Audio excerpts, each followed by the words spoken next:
আসসালামু আলাইকুম, সবাইকে স্বাগতম আজকের ক্লাসে।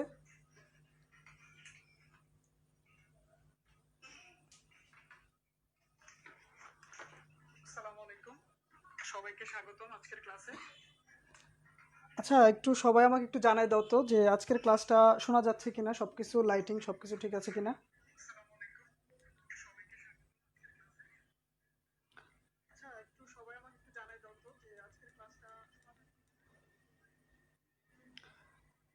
হ্যাঁ হ্যাঁ, একটু সবাই জানিয়ে দাও যে আজকের ক্লাসটা মানে তোমরা আমার কথা শুনতে পাচ্ছ কিনা, আমার কথা তোমরা শুনতে পাচ্ছ কিনা, আমার কথা তোমরা শুনতে পাচ্ছ কিনা, সবাই একটু জানিয়ে দাও।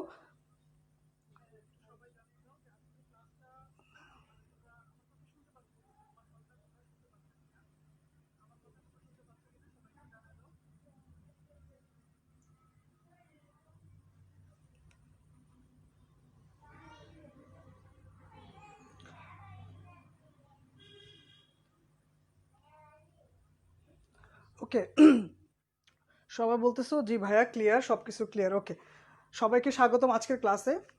তো আমরা ক্লাসটা শুরু করব খুব তাড়াতাড়ি। তো ক্লাস শুরুর আগে হচ্ছে তোমরা তোমাদের ফ্রেন্ডসদেরকে মেনশন করে জানাই দাও যে ক্লাসটা অলরেডি শুরু হয়ে গেছে, আর হচ্ছে কে কোত্থেকে দেখছো ভাইয়া সেটা একটু সবাই একটু জানাও, আর তোমরা কেমন আছো ভাইয়া সেটাও একটু জানিয়ে দাও।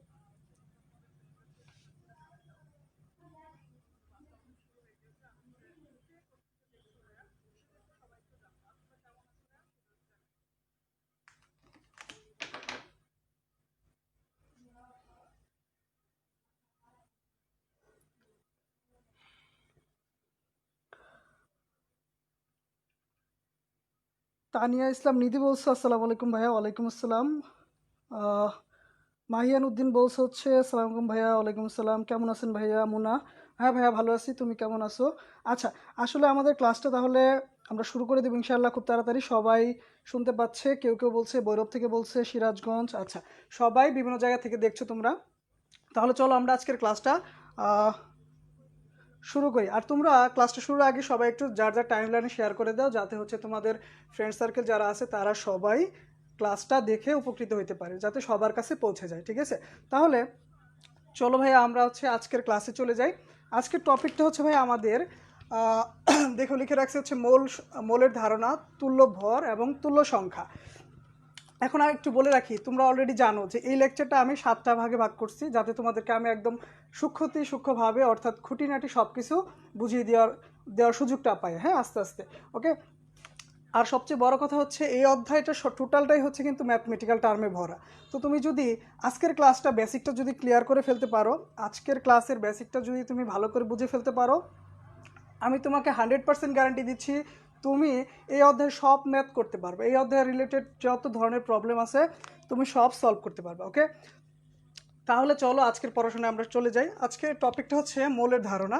ফার্স্টে আমি মৌলের ধারণাটা কমপ্লিট করব, এই রিলেটেড ম্যাথগুলো সলভ করব, দেন আমরা তুল্য ভর এবং তুল্য সংখ্যা নিয়ে আলাপ করব। ওকে, ঠিক আছে, চলো ক্লাসে ফিরে যাই।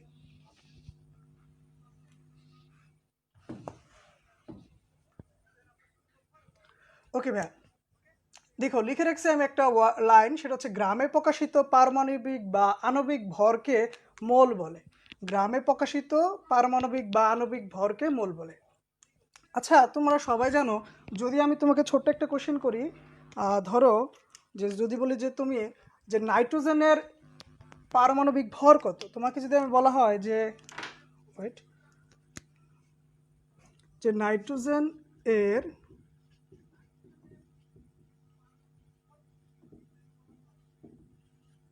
দেখো নাইট্রোজেনের পারমাণবিক ভর কত তোমরা সবাই জানো, সেটা হচ্ছে 14। ওকে, সেটা হচ্ছে 14। এখন কেউ কেউ বলবে হচ্ছে গ্রাম, কেউ কেউ বলবে ভাইয়া মিলিগ্রাম। আচ্ছা ভাইয়া, বা কেউ বলবে একক নেই। আসলে কিন্তু নাইট্রোজেনের পারমাণবিক ভরের কোনো একক হয় না। হ্যাঁ, কেন একক হয় না সে ব্যাপারটা আমরা জানবো। আমরা জানি যে আপেক্ষিক পারমাণবিক ভর বা পারমাণবিক ভরের কোনো একক হয় না। কেন হয় না সেটাও আমরা দেখব। তাহলে এটা যেহেতু ইউনিটলেস, কেন ইউনিটলেস আমরা জানি, একটু খেয়াল করো, পারমাণবিক ভর ইজ ইকুয়াল টু ওই মৌলের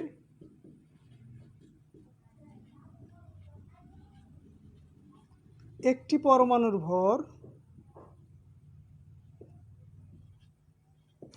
ওই মৌলের একটি পরমাণুর ভর বাই হচ্ছে কার্বন 12 আইসোটোপের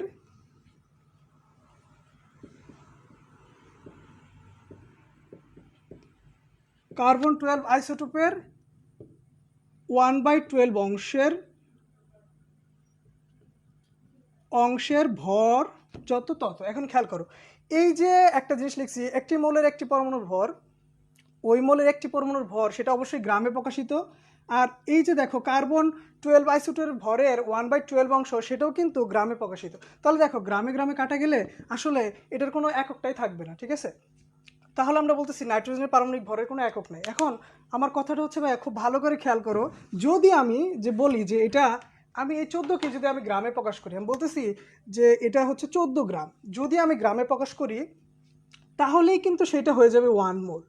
অর্থাৎ সেটাই কিন্তু আমি ভাইয়া লিখে রাখছি যে গ্রামে প্রকাশিত পারমাণবিক বা আণবিক ভরকে মোল বলে। দেখো এটা তো পরমাণুর জন্য আমি হিসাব করছি, তাই না?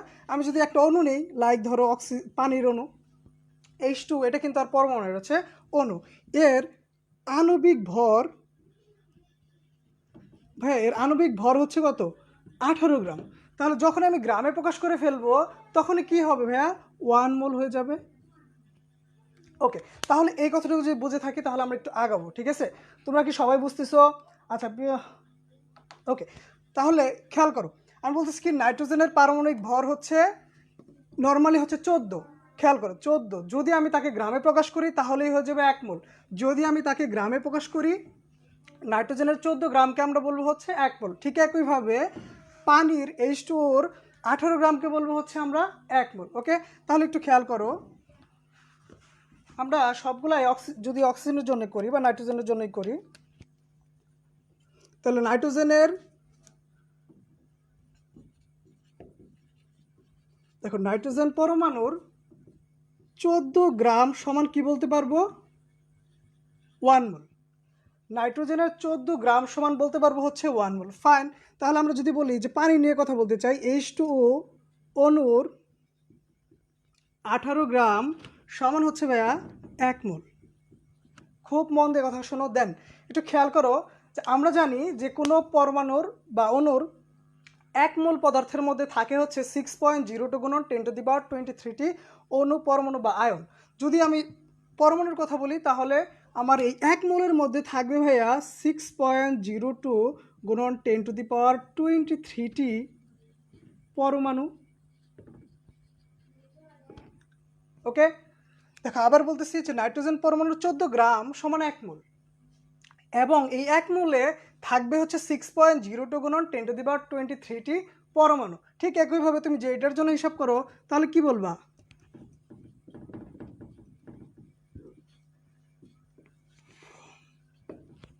তুমি বলবে হচ্ছে ভাইয়া যে এটার পানির 18 গ্রামে হচ্ছে 1 মোল, এবং এটার 1 মোলে থাকে হচ্ছে 6.02 গুণন 10⁻23টি অণু।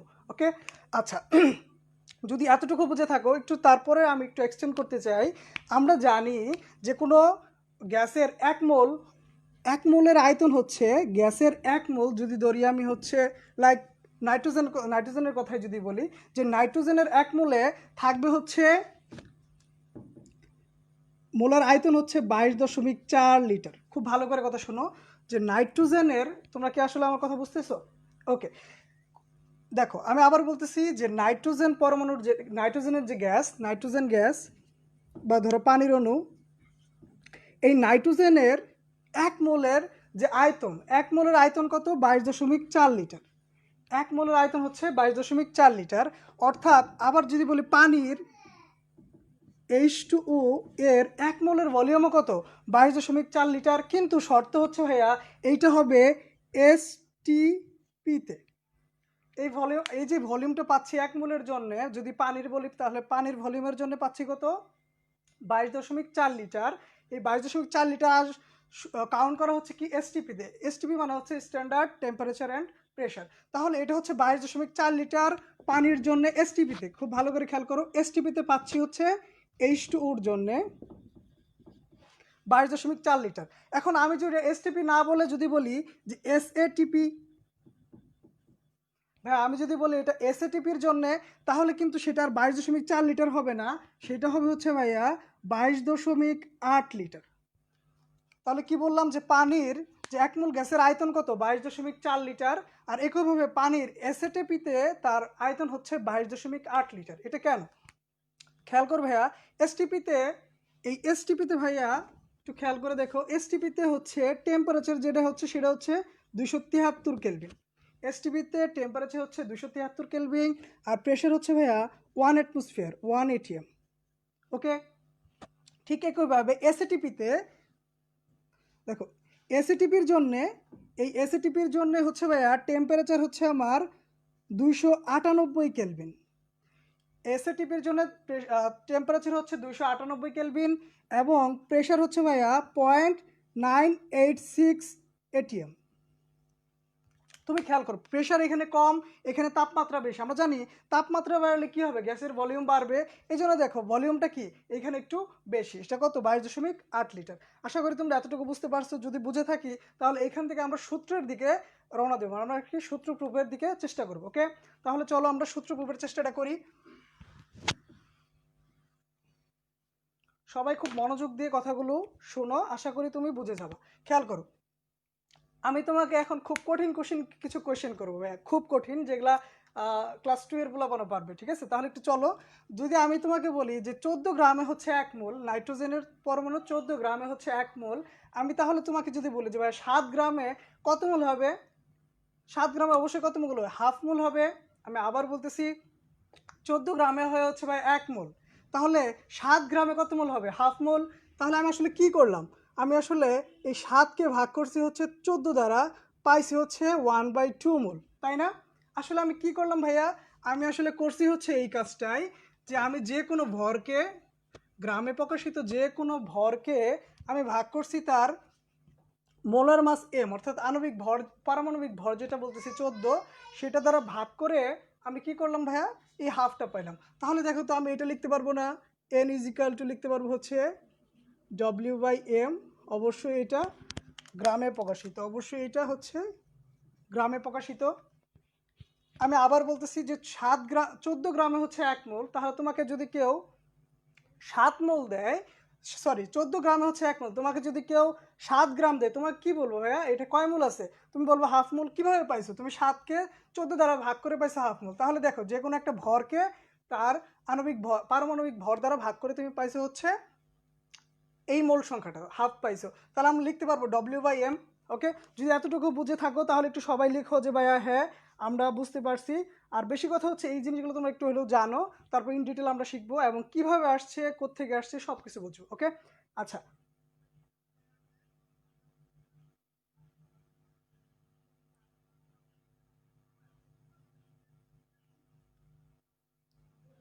ঠিক আছে ভাইয়া, আশা করি তোমরা বুঝতেছো। তাহলে সেম বইতে আরও একটা কঠিন কোশ্চেন তোমাকে আমি করতে চাই। ধরো সেই কঠিন কোশ্চেন, তাহলে আমি এতটুকু রাখলাম। তাহলে তোমাকে আমি আরও একটা কঠিন কোশ্চেন ধরি। সেই কঠিন কোশ্চেনটা হচ্ছে ভাইয়া যে 6.02 গুণন 10⁻23 সমান হচ্ছে 1 মোল, তাই না? নাইট্রোজেনের জন্য 6.02 গুণন 10⁻23 সমান হচ্ছে 1 মোল। যদি তাই হয় তাহলে তুমি একটু বলো তো ভাইয়া যে 12.04, অর্থাৎ আমি তোমাকে বলছি হচ্ছে 12.04 গুণন 10⁻23টি পরমাণু সমান কত মোল হবে? অবশ্যই ডবল হয়ে যাবে, তাই না? দেখো, এই 6.02 গুণন 10⁻23 ডবল হচ্ছে 12.04 গুণন 10⁻23। তাহলে তুমি কয় মোল বলবা ভাইয়া? 2 মোল। তাহলে এটা তুমি কিভাবে পাইছো ভাইয়া? দেখো তো, তুমি আসলে পাইছো হচ্ছে এই 12.04 গুণন 10⁻23 কে ভাগ করছো হচ্ছে 6.02 গুণন 10⁻23 দ্বারা। এখন একটা বিষয় মাথায় অবশ্যই তোমাদের আছে যে 6.02 গুণন 10⁻23 দ্বারা কিন্তু আমরা অ্যাভোগাড্রো সংখ্যা বুঝি, অর্থাৎ এনে। তাহলে তুমি আসলে কি করছো, যে কোনো একটা সংখ্যাকে, যেটা নাকি পরমাণুর সংখ্যা, যে কোনো একটা পরমাণুর নাম্বারকে তুমি কি ভাগ করছো, কি দিয়ে? অ্যাভোগাড্রো সংখ্যা দ্বারা ভাগ করছো। তাহলে এই জিনিসটাকে আমি অবশ্যই এভাবে লিখতে পারবো, n/na। অর্থাৎ আমি কি লিখলাম, আমি কি করছি, যে কোনো একটা সংখ্যাকে ভাগ করছি, অর্থাৎ যে কোনো একটা পরমাণুর সংখ্যাকে আমি ভাগ করছি হচ্ছে অ্যাভোগাড্রো সংখ্যা দ্বারা। তাহলে কি পাই গেছে আমি? সমান 2 মোল পাইছি না? দেখো, তার মানে খুব ভালো করে খেয়াল করো, তাহলে তুমি পাই গেছো 2 মোল। তার মানে কি n/n এর সমান কি মোল বোঝাচ্ছে? ওকে, দেন তাহলে আশা করি তোমরা এই ব্যাপারটা বুঝতে পারছো, এই সূত্রটা কিভাবে আসছে। দেন চলো আমরা এই যে খেয়াল করো, এসটিপিতে 22.4 লিটার, এসটিপিতে 22.4 লিটার, এই ক্ষেত্রে একটু খেয়াল করি। ধরো আমি তোমার কাছে সেম ভাবে, আমার আসলে বোর্ডে জায়গা কম, এক্সট্রিমলি সরি, আমার আসলে বাসায় মানে আমার অনেক দূরে আমি আসছি আসলে ক্লাস নিতে বলা যায়। কিছু খেয়াল করো, 22.4 সমান হচ্ছে 1 মোল, তাই না? 1 মোল সমান হচ্ছে 22.4 লিটার। আমি যদি তোমাকে বলি ভাইয়া যে 11.2 লিটার সমান কত মোল হবে, তুমি আসলে কি বলবা? অবশ্যই তুমি বলবা হাফ মোল। হাফ মোল আসলে তুমি কিভাবে পাইছো? অর্থাৎ এই 11.2 লিটারকে তুমি ভাগ করছো হচ্ছে 22.4 লিটার দ্বারা, তাই তুমি পাইছো হাফ লিটার। তাহলে আমরা কি অবশ্যই এটা বলতে পারি না যে তুমি কি করছো, 11.2 লিটারকে ভাগ করছো হচ্ছে 22.4 দ্বারা, যার জন্যই পাইছো হচ্ছে কত? 1/2 এত মোল, তাই না? তাহলে এই কাজটা তুমি কি করছো, আসলে যে কোনো একটা ভলিউমকে, যেটা নাকি এসটিপিতে আছে, যেটা নাকি এসটিপিতে আছে সেরকম একটা ভলিউমকে ভাগ করছো তার মোলার আয়তন দ্বারা, অর্থাৎ 22.4 দ্বারা। তুমি তাহলে কি করছো, তুমি করছো হচ্ছে ভিকে ভাগ করছো, যেটা নাকি এসটিপিতে আছে লিটার এককে, তুমি ভাগ করছো হচ্ছে 22.4 দ্বারা। আশা করি এতটুকু তোমরা বুঝছো। জাস্ট নাথিং এলস, একদমই একদমই হচ্ছে 1-2 এর পড়ার মতো, ঠিক আছে? তুমি 11.2কে ভাগ করছো হচ্ছে 22.4 দ্বারা, পাইছো হচ্ছে হাফ মোল। কিভাবে? ভলিউমকে তুমি ভাগ করছো হচ্ছে মোলার আয়তন দ্বারা। ওকে, আচ্ছা, নেক্সট যে আমার আছে হচ্ছে এসএটিপি, যেটা আমরা টিপির জন্য পাইছি, সেটা হচ্ছে 22.8 লিটার। সেটার জন্য তোমাকে আমি যদি বলি এই সেম ওয়েতে, যে তুমি হচ্ছে তোমার কাছে আছে হচ্ছে ভাইয়া যে 11.4 লিটার, 11.4 লিটার যদি বলি, তাহলে তুমি বলবো কয় মোল? তুমি অবশ্যই বলবো হচ্ছে ভাই হাফ মোল। সেটাও তুমি কিভাবে পাইছো? ওই সেম ওয়েতে, যে ভি এস এ টিপিতে, এবং সেটা আছে লিটার এককে, ভাগ করছো হচ্ছে তুমি 22.8 দ্বারা, তুমি ভাগ করছো হচ্ছে 22.8 দ্বারা। আশা করি ব্যাপারটা বুঝতে পারছো। এখন এরপরে আরও অনেক কিছু আছে কিন্তু ভাই, একটু খেয়াল করো। তোমরা এতটুকু যদি বুঝে থাকো তাহলে একটু সবাই কমেন্ট করে জানাও যে ভাই হ্যাঁ বুঝতে পারছি, আপনি নেক্সট আগান। হ্যাঁ, তোমরা একটু যদি লিখে বুঝতে পারো তাহলে আমাকে অবশ্যই একটু জানাই দাও ভাইয়া, ডান, আমরা বুঝতে পারছি।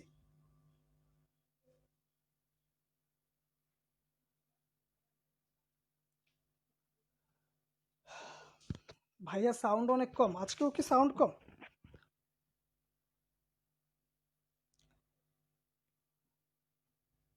ওকে ভাইয়া, তারপরে চলো আমরা এই সূত্রটাকে আরো এক্সটেন্ড করতে চাই, আমরা এই সূত্রটাকে আরো এক্সটেন্ড করতে চাই। কিভাবে এক্সটেন্ড করব একটু খেয়াল করো। আমরা এটা কিন্তু জানি যে এস ইকুয়াল টু হচ্ছে n/v, অর্থাৎ মোল সংখ্যাকে তুমি যদি লিটার এককে থাকা আয়তন দ্বারা তুমি ভাগ করো, তাহলে কি পাবো ভাইয়া? তাহলে পাবো হচ্ছে ঘনমাত্রা। যদি ঘনমাত্রা পাই, তাহলে খেয়াল করো, আবারও বলতেছি যে মোল সংখ্যাকে তুমি যে আয়তন দ্বারা ভাগ করো, তাহলে তুমি পাবো হচ্ছে ঘনমাত্রা। এবং তুমি জানো যে এটা ক্লাস 9-10 থেকে তুমি পড়ে আসতেছো, তাহলে এইখান থেকে আমি n ইজিক্যাল টু কি লিখতে পারবো? এস ইন্টু ভি এবং লিটার এককে। যদি তাই হয় তাহলে আমি এইখানে বসে দিতে পারবো না, আমি বলবো হচ্ছে এস ভি লিটার এককে। ওকে ফাইন, তারপরে চলো আমরা এই সূত্রটাকে আরও এক্সটেন্ড করতে চাই। কি এক্সটেন্ড করব? আমরা জানি ভাইয়া PV is equal to nRT. Okay, যদি PV is equal to nRT হয়, তাহলে তুমি এই n ইজ ইকুয়াল টু, এটা সবাই জানে, আদর্শ গ্যাসের সমীকরণ। আমরা চতুর্থ চ্যাপ্টারে দ্বিতীয় সেকেন্ড পার্টের ফার্স্ট চ্যাপ্টারে পড়বো, এবং আশা করি সবাই জানো PV is equal two nRT. তাহলে এখান থেকে আমি লিখতে পারি পিভি বাই আরটি। আমরা এখান থেকে লিখতে পারবো হচ্ছে পিভি বাই আরটি। যদি লিখতে পারি তাহলে ভাইয়া এইখানে আমি লিখে দিতে পারবো কি পিভি বাই আরটি।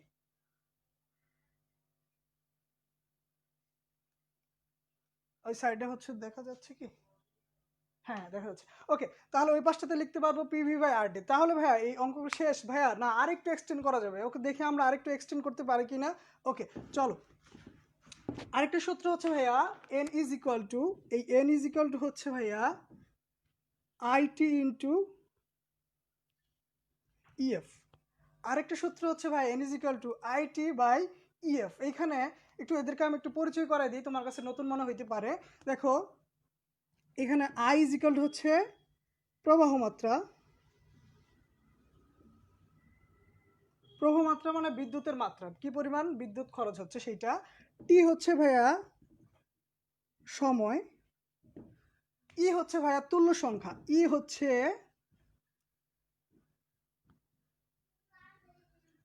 তুল্য সংখ্যা, এখানে ই হচ্ছে ভাইয়া তুল্য সংখ্যা। ওকে, ই যদি তুল্য সংখ্যা হয়, আর এফ হচ্ছে ভাইয়া চার্জের মান, চার্জ চার্জ এবং সেটা হচ্ছে কুলম্ব এককে। আচ্ছা, একদমই নতুন মনে হচ্ছে ভাইয়া এই যে সূত্রটা যেটা পাইছি এইটা রিলেটেড, দেখো তুল্য সংখ্যা রিলেটেড কথা চলে আসছে, তাই না? আমরা বলছিলাম আজকে না, আমাদের টপিকটা হচ্ছে তুল্য সংখ্যা এবং তুল্য ভর। যেহেতু এই টোটাল বিষয়টা হচ্ছে এই টোটাল বিষয়টা হচ্ছে তুল্য সংখ্যা রিলেটেড, আমরা ভাইয়া তুল্য সংখ্যা রিলেটেড কনসেপ্টটা যখন ক্লিয়ার হব, দেন আমি এইটা সম্বন্ধে ইন ডিটেল তোমাকে আমি বোঝাবো। এবং এটা হচ্ছে আমাদের একদম লাস্ট টপিক, এটাই আমরা একদম লাস্টে এটা দিয়ে ম্যাথ করব, এবং এটা একদম লাস্টে বুঝবো। এবং যেহেতু আমাকে তুল্য সংখ্যা রিলেটেড কনসেপ্টটা বুঝে তারপর এখানে আসতে হবে, ঠিক আছে? আচ্ছা, তাহলে এটার নিয়ে ইন ডিটেল আমরা শেষে আলোচনা করব। ওকে, শেষ পর্যন্ত অবশ্যই থাকবে তোমরা।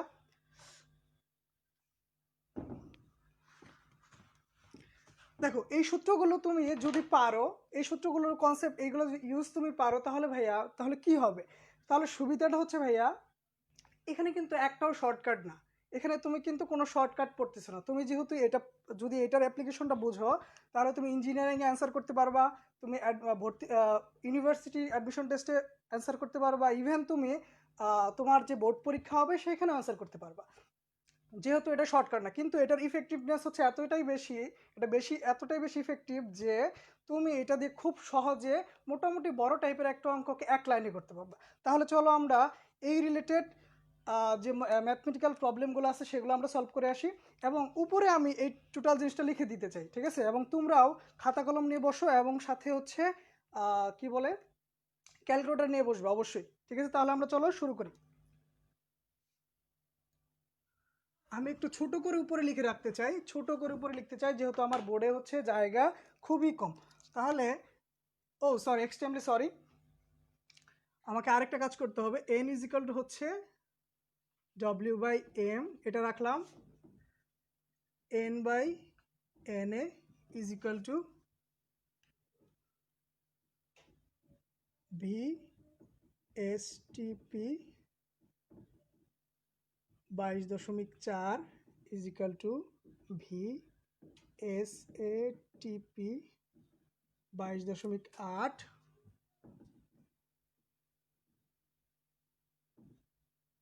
এস ইন্টু ভি লিটার এককে PV by RT IT into EF. Okay ভাইয়া, যদি সবাই খেয়াল করো, আমি এই জিনিসটা একটা জিনিস তোমাকে লজিক্যালি এই যে জিনিসগুলো বললাম এগুলো আসলে কতটুকু সত্যি, ঠিক আছে না, সেটা তুমি অবশ্যই জাজ করবা। সেই জাজমেন্টের একটা জায়গায় হচ্ছে ইউনিটটাকে দেখা, তুমি ইউনিট দিয়ে পরীক্ষা করবা যে আসলেই যা ভাইয়া যা বলছে সেটা সত্যি কিনা, বা তুমি যা পড়তেছো সেটা সত্যি কিনা। আমরা জানি ভাইয়া মোল সংখ্যার একক N is equal to mole সংখ্যার একক,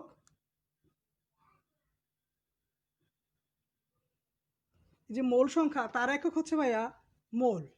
খুব ভালো করে খেয়াল করো, মোল সংখ্যার একক হচ্ছে মোল। যদি মোল হয় তাহলে আমরা এক কাজ করব, তাহলে এন এর মান প্রত্যেক ক্ষেত্রে মোল পাবো, ইউনিট সবগুলো কাটাকাটি করে কি পাবো, মোল পাবো। চলো দেখি আমরা আসলে মোল পাই কিনা। যদি মোল পাই তাহলে বুঝবো হ্যাঁ এই সূত্রগুলো ভ্যালিড, আর যদি না পাই তার মানে হচ্ছে কি সমস্যা আছে, ঘাপলা আছে। চলো আমরা এটা একটু প্রুফ করে আসি। ওকে, খেয়াল করো, এটা হচ্ছে বলছিলাম কি গ্রাম এককে। যদি গ্রাম এককে হয় তাহলে এম এর মানটা কি, তুমি কি বলবা গ্রাম এককে? না ভাইয়া, এটা অবশ্যই গ্রাম এককে না। খেয়াল করো, আমি এটার জন্য ইউনিটটা লিখতে চাই। এই ডব্লিউর একক হচ্ছে গ্রাম, আর এম যেটা আছে সেটাকে বলা হয় মোলার মাস। দেখো এম দিয়ে বোঝাচ্ছে কি মোলার মাস, এম থেকে আসছে হচ্ছে মোলার মাস, অর্থাৎ এক মোলের ভর হচ্ছে কত, যত ততই হবে কি মোলার মাস। যদি আমি বলি যে ভাইয়া নাইট্রোজেন পরমাণুর এক মোলের ভর হচ্ছে কত গ্রাম, এক মোলের ভর হচ্ছে ভাইয়া 14 গ্রাম। তার মানে হচ্ছে ভাইয়া কি যে 14 গ্রাম পার মোল। ভাই নাইট্রোজেনের মোলার মাস কত, 14 গ্রাম পার মোল। অর্থাৎ এই এম এর এককটা আসলে কি ভাইয়া, গ্রাম পার মোল, গ্রাম পার মোল। তাহলে মোলার মাসের এককটা ভাইয়া কি, খুব ভালো করে খেয়াল করো, মোলার মাসের একক এম, এম এর একক হচ্ছে ভাইয়া গ্রাম পার মোল। খুব ইম্পর্টেন্ট কথা, এটা হচ্ছে মোলার মাস। ওকে, মোলার মাস হচ্ছে গ্রাম পার মোল। যদি গ্রাম পার মোল হয়, তুমি একটু খেয়াল করো ভাইয়া, এই যে দেখো কাটাকাটি করতে খুব ভালো লাগে, গ্রাম গ্রাম কাটা যায়, থাকবে কত মোল, উপরে উঠে গিয়ে কি হয় মোল হয়। যদি তাই হয় তাহলে খেয়াল করো যে আমরা এটার জন্য কিন্তু ভ্যালিড হয়ে গেল, হ্যাঁ এটা এন এর মান একক কি আসছে, মোল আসছে। সেম ওয়েতে চলো আমরা চলো এই এন বাই এন দিয়ে বুঝবো। আচ্ছা ভাইয়া খেয়াল করো, 6.02 গুণন 10⁻23, এতটি পরমাণু থাকে, এতটি পরমাণু থাকে, এতটি অ্যাটম, এই এতটি অ্যাটম থাকে কয় মোলে ভাইয়া, এক মোলে। তাহলে এই যে N A, number of Avogadro, এটার এককটা হচ্ছে কি অ্যাটম পার মোল। যদি সেটা আয়ন হয় আয়ন পার মোল, যদি সেটা মলিকিউল হয় অর্থাৎ যদি অণু হয় তুমি কি বলবা অণু পার মোল। ঠিক আছে, যেহেতু আমরা নাইট্রোজেন নিয়ে কথা বলছিলাম পরমাণু, তাহলে এটা হবে কি অ্যাটম পার মোল।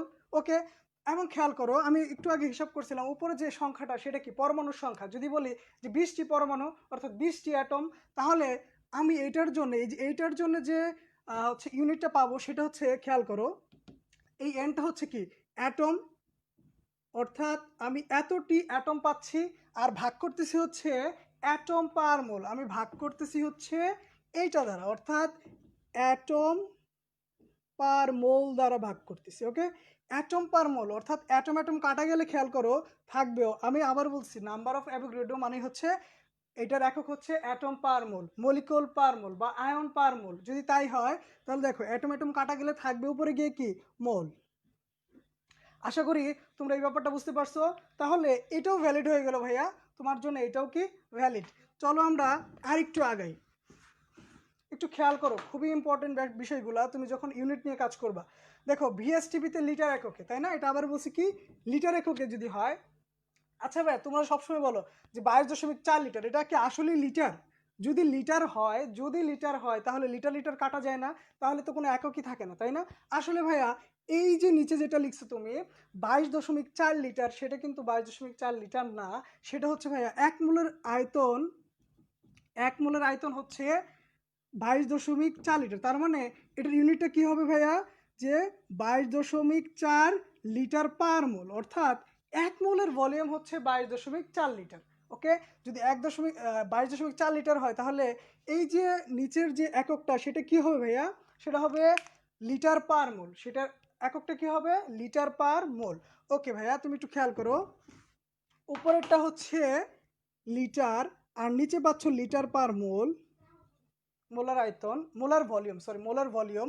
তাহলে লিটার লিটার কাটা গেলে আবার সেম ওয়েতে থাকবে কি মোল। তাহলে ভাই এটাও তোমার জন্য ভ্যালিড, সেম ওয়েতে এটাও কি একই না ভাইয়া, এটার জন্য কি লিটার, এবং এটা হচ্ছে কত লিটার পার মোল, লিটার লিটার পার মোল। একইভাবে যদি কাটা যায় থাকবে হচ্ছে মোল। আশা করি এটাও তোমার কাছে মনে হচ্ছে ভ্যালিড, অবশ্যই এটাও আমাদের ভ্যালিড। তারপরে ভাইয়া চলো আমরা আরেকটু আগাই, সেটা হচ্ছে এস ইন্টু ভি। খেয়াল করো এস ইন্টু ভি এটা সমান বলতেছে হচ্ছে মোল, তাই না? খেয়াল করো ঘনমাত্রা একক কি ভাইয়া, মোল পার লিটার। আচ্ছা তো লিখি মোল পার লিটার। আর ভলিউমের একক কি ভাইয়া, লিটার। তাহলে মোল লিটার লিটার কাটা গেলে থাকবে কি ভাইয়া মোল। তাহলে ভাইয়া এটাও ভ্যালিড এবং এটা তোমরা ছোট থেকেই শিখছো। ওকে ভাইয়া, PV/RT এটা চলো দেখি এটা সেম কাজ করে কিনা। আশা করি তোমরা এটা বুঝতে পারছো, খুবই ইজি ভাইয়া, খুব ইজি, জাস্ট কনসেপ্ট, তুমি জাস্ট 1 2 এর পড়ার মতো পড়তেছো। ওকে ভাইয়া চলো, ওদিকটা আছে হচ্ছে PV/RT। চলো আমরা এটাকে সলভ করে ফেলি। দেখো পি সেটার একক হচ্ছে কি, দেখো এসআই একক যদি তুমি হিসাব করো তাহলে দেখো পি হচ্ছে চাপ, চাপের এককটি ভাইয়া নিউটন পার মিটার ইনভার্স 2। ওকে, তারপরে খেয়াল করো ভলিউম, ভলিউমের একক কি ভাই, এসআই এককে মিটার কিউব, ভলিউমের একক হচ্ছে মিটার কিউব। সেটা আমরা ইউনিট কনভার্সনে জানি, কিন্তু অলরেডি পড়ে আসছে, আমি এই জন্য তোমাকে ফার্স্টে এটা পড়াইছি, নিউটন পার মিটার স্কোয়ার। আর হচ্ছে ভলিউমের একক হচ্ছে মিটার কিউব, এবং তুমি একটু খেয়াল করো আর একক হচ্ছে কি 8.314 জুল, এসে একক হচ্ছে joule per mole per kelvin, joule per mole, এটার একক হচ্ছে joule per mole per kelvin, right, joule per mole per kelvin into, একটু খেয়াল করো এই টেম্পারেচার, এটার একক কি ভাইয়া, এটার একক হচ্ছে কেলভিন। তাহলে তুমি একটু দেখো তো এখানে থাকে কি কি, খুবই একটু মনোযোগ দাও। দেখো কেলভিন কেলভিন কাটা যাচ্ছে, তুমি তোমার খেয়াল করো এই যে মিটার কিউব আর এই মিটার স্কোয়ার যদি কাটা যায় উপরে থাকবে কি, শুধু একটা মিটার থাকবে, একটু খেয়াল করো উপরে থাকবে, এটা এটা কাটা গেলে থাকবে হচ্ছে নিউটন মিটার। ওকে, আর নিচে থাকবে হচ্ছে জোল পার মোল। এতটুকু আশা করি সবাই বুঝতে পারছি। এখন খেয়াল করো নিউটন মিটার, আমরা জানি ডব্লিউ ইজিক্যাল টু হচ্ছে এফ ইন্টু এস। তাহলে ভাইয়া কাজের একক কি, আমরা জানি জুল, এবং এফ এর একক হচ্ছে নিউটন আর এস এর হচ্ছে মিটার, অর্থাৎ নিউটন মিটার মানেই হচ্ছে জুল। তাহলে এই নিউটন মিটার সমান আমি কি লিখতে পারবো, অবশ্যই জুল লিখতে পারবো। জুল, যদি জুল লিখি তাহলে দেখো জুল জুল আবার কাটে গিয়ে উপরে থাকবে কি, মোল। আশা করি এই ব্যাপারটাও তোমরা বুঝতে পারছো যে PV/RT ইজিক্যাল টু হচ্ছে মোল। ওকে ভাই একটু চলো, ডিসকানেক্টেড দেখতো।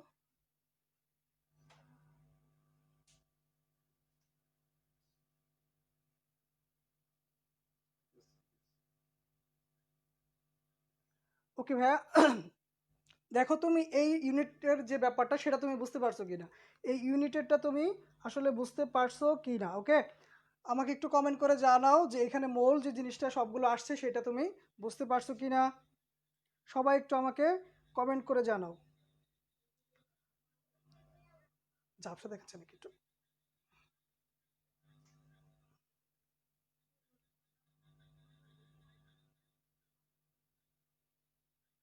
ভাইয়া একটু সবাই বুঝতে ভাইয়া আর এককটা বুঝি নাই।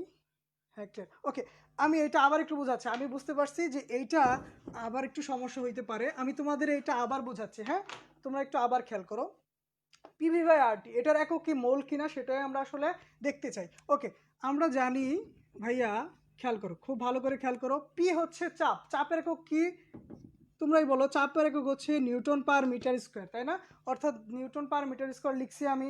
দেন খেয়াল করো এসআই এককে ভলিউম, এটার একক কি মিটার কিউব, এটার একক হচ্ছে ভাইয়া metre cube, very fine. Then দেখো এতটুকু তো ক্লিয়ার। আর এর মান হচ্ছে ভাইয়া দুইটা একক আছে, একটা হচ্ছে লিটার এটিএম, লিটার এটিএম এককে, আরেকটা হচ্ছে এসআই এককে। তুমি এখানে যেহেতু এসআই এককগুলো ইউজ করতেছো, তুমি এখানে এসআই এককগুলো ইউজ করবা। এসআই এককে এটার হচ্ছে একক হচ্ছে joule per mole per kelvin. ওকে, এটা হচ্ছে আর এর মান দুইটা, লিটার এটিএম, হ্যাঁ, দুইটা মান।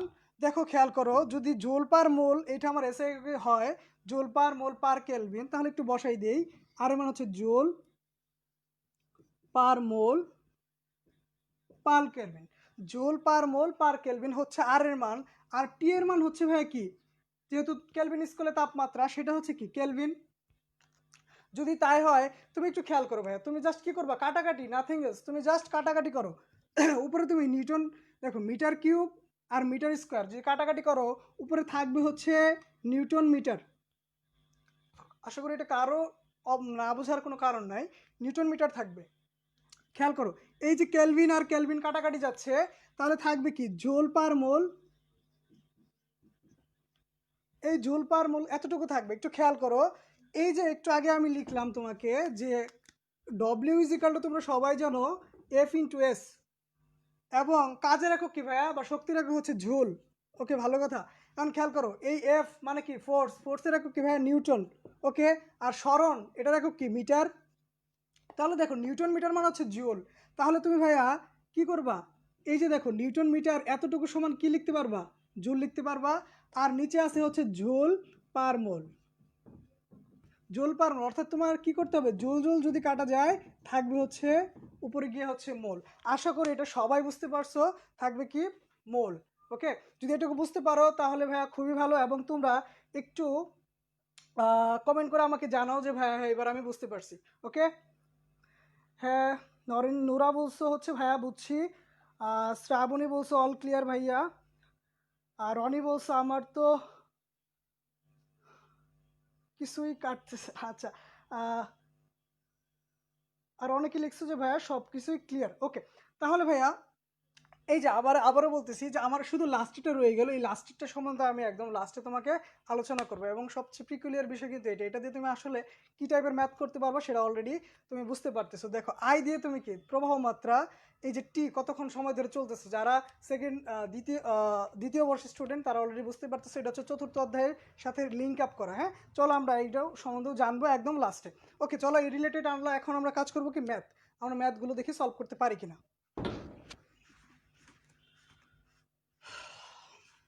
ওকে, এইটা আমার উপরে সবসময়ই থাকবে এবং তোমরাও লিখে রাখো এবং ক্যালকুলেটর সাথে নিয়ে বসো। আহ, আমরা আমরা এখন চলে যাব হচ্ছে ম্যাথে। ওকে ভাইয়া, ফার্স্টে আমরা পিপিএস যেহেতু আমাদেরকে এতটুকুই হেল্প করছে, চলো আমরা পিপিএস নিয়ে একটা ম্যাথ করি। হ্যাঁ, এক্সাম্পল 1 হচ্ছে পিপিএস শব্দটির 200 বার লিখতে, পিপিএস শব্দটির 200 বার লিখতে 1.3 গুণন 10⁻28টি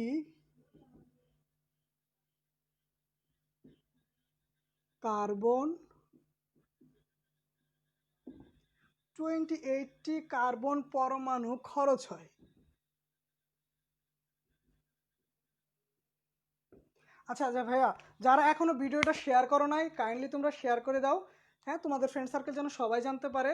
হ্যাঁ, এবং তোমাদের ফ্রেন্ডসদেরকে বেশি বেশি মেনশন করো। আমি আবারও বলছি ভাইয়া, তোমরা এই ভিডিওটাকে সবাই শেয়ার করে দাও নিজেদের টাইম লাইনে এবং বিভিন্ন গ্রুপে, যাতে তোমার ফ্রেন্ড সার্কেল যারা আছে সবাই দেখে উপকৃত হইতে পারে। ওকে ভাইয়া, দেখো খরচ হয় হচ্ছে বলছে পিপিএস শব্দটির 200 বার লিখতে 1.3 গুণন 10⁻28টি পরমাণু কার্বন পরমাণু খরচ হয়। ওকে ফাইন, দেন চলো আমরা লিখি যে একবার লিখতে, এই পিপিএস শব্দটা আমি লিখবো একবার, একবার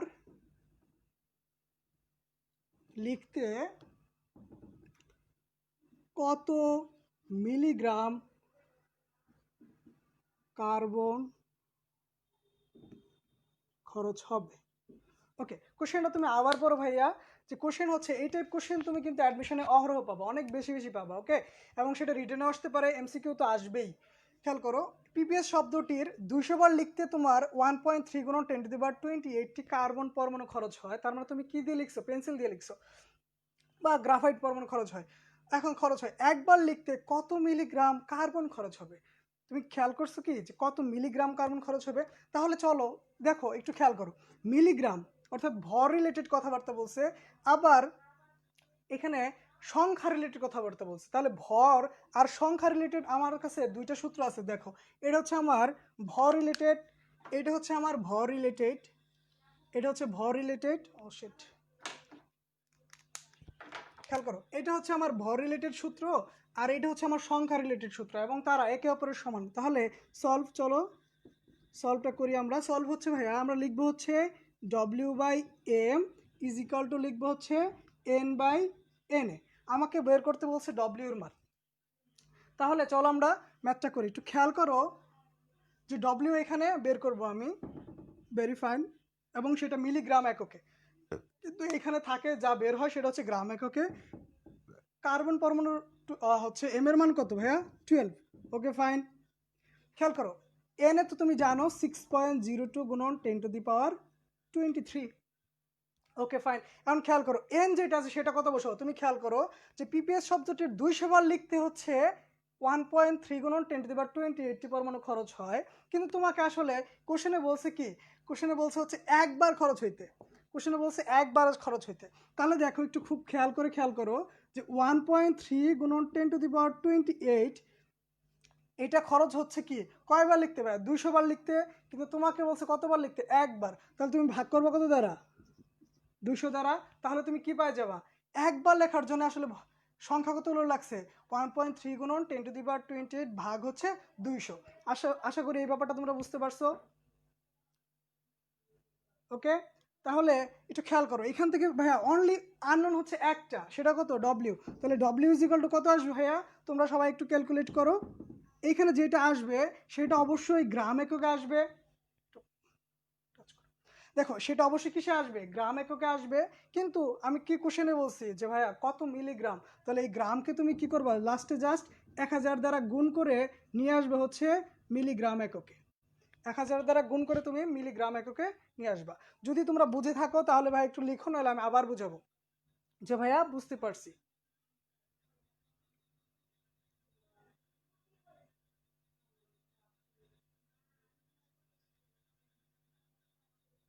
আবার বলছি যারা শেয়ার করো নাই তারা শেয়ার করো ভাইয়া। যে সকল বন্ধুরা তোমরা এখনো শেয়ার করো নাই তারা একটু শেয়ার করে দাও, বন্ধুদেরকে মেনশন করে জানাই দাও যে ভাইয়া ক্লাস হচ্ছে এবং খুব ইম্পর্টেন্ট একটা অধ্যায়ের উপরে। তোমরা সবাই একটু শেয়ার করে লিখো ডান, ঠিক আছে ভাইয়া, তাহলে আমি বুঝতে পারো যে ভাইয়া তোমরা শেয়ার করতেছো। আর একটু কমেন্ট করো, অবশ্যই ফিডব্যাক দাও যে ভাইয়া বুঝতে পারছি। ম্যাথটা কি তোমরা বুঝতে পারছো, একটু লিখো যে ভাইয়া বুঝতে পারছি।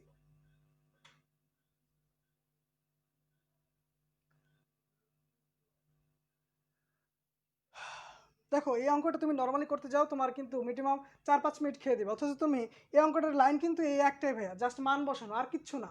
এবং অ্যাডমিশন টাইমে তুমি ইঞ্জিনিয়ারিং পরীক্ষা দিলে গেলে খুব অল্প জায়গায় পাবা, এবং অ্যাডমিশন টাইমে তুমি একটা এমসিকিউর জন্য 45 সেকেন্ড টাইম পাবা, যেটা আসলে ওই তোমার যে আগের কনভেনশনাল নিয়ম সেই ওয়েতে তুমি করলে অনেক বেশি টাইম লাগবে। সো তোমাকে এই ওয়েতে তুমি করার চেষ্টা করবো সবসময়। ওকে আচ্ছা ভাইয়া, আচ্ছা আমাকে মাহিয়ান উদ্দিন বলছে হচ্ছে 1.235 মিলিগ্রাম। ওকে ভাইয়া, খুবই সুন্দর। আচ্ছা হ্যাঁ হ্যাঁ, অনেকেরই সেম রেজাল্ট আসতেছে। ওকে, তাহলে আমরা ম্যাথটা বুঝতে পারছি, চলো আমরা এই রিলেটেড আরও বিভিন্ন টাইপের ম্যাথ এখন আমরা শুরু করব।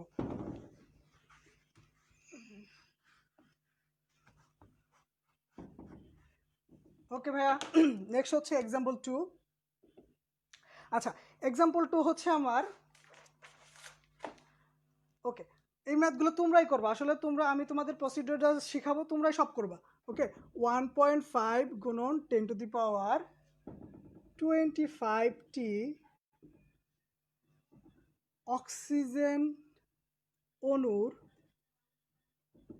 অক্সিজেন অণুর আয়তন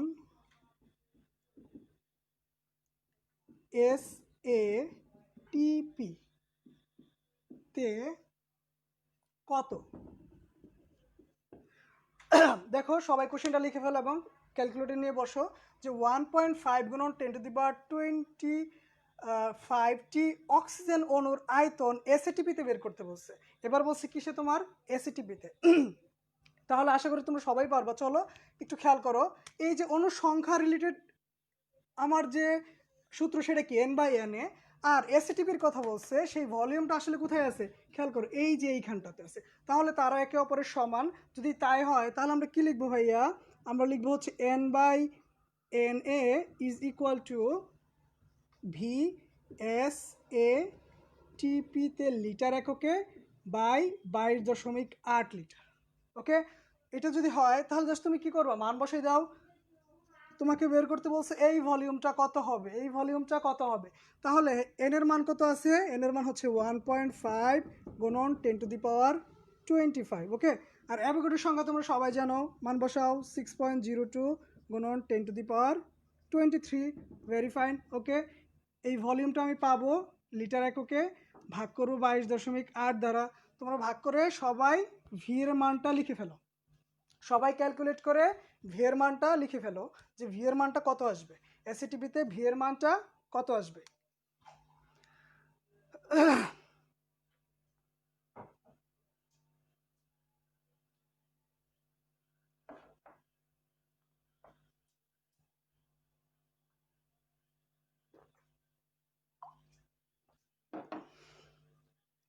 হ্যাঁ, সবাই একটু লিখো যে ভি এর এসিটিপিতে আয়তনটা কত আসবে।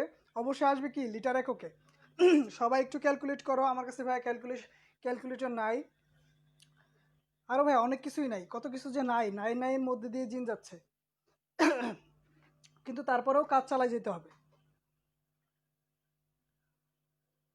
আচ্ছা, ঠিক আছে ভাইয়া, সবাই লিখছো অলরেডি, এত আসছে। ঠিক আছে, তাহলে আশা করি তোমরা এই ম্যাথটা বুঝতে পারছো এবং এই ম্যাথগুলো তোমরা এভাবেই করবা, খুব সহজে খুব সহজে খুব সহজে। ওকে, তাহলে চলো ভাইয়া আমরা নেক্সট এক্সাম্পলে চলে যাই। এক্সাম্পল 3। ভাইয়া এক্সাম্পল 3 হচ্ছে সেম একটা অঙ্ক করি আমরা, এখন করি এসটিপি দিয়ে। ধরো এসটিপি তে কার্বন ডাইঅক্সাইড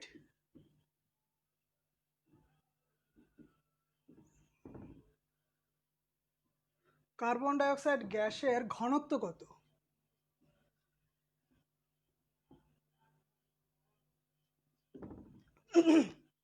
খুব ভালো করে কোশ্চেনটা খেয়াল করো। এসটিপিতে কার্বন ডাইঅক্সাইড গ্যাসের ঘনত্ব কত? এই টাইপ কোশ্চেন যে কত বেশি আসে অ্যাডমিশন টেস্টে, সেটা আসলে তোমরা চেক করলেই বুঝতে পারবা। ওকে, যে খুবই ছোট্ট একটা কোশ্চেন, দেখো এসটিপিতে কার্বন ডাইঅক্সাইড গ্যাসের ঘনত্ব কত।